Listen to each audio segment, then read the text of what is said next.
So I made a thing.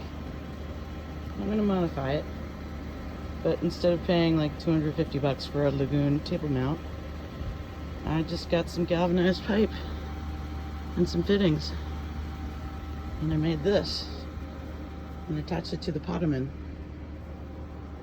So look.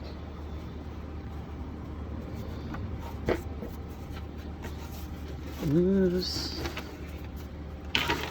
Oop, bumps into things. But I can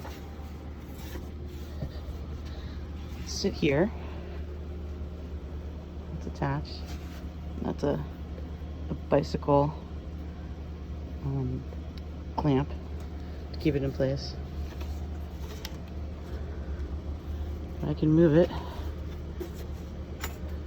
in and out of the way. Can eat on it.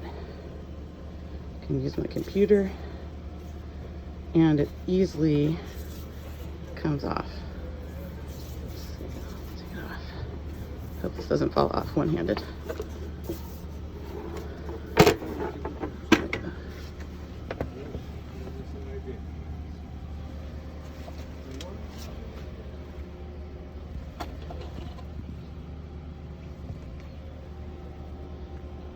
And that's my cheapo, $10 Lagun table.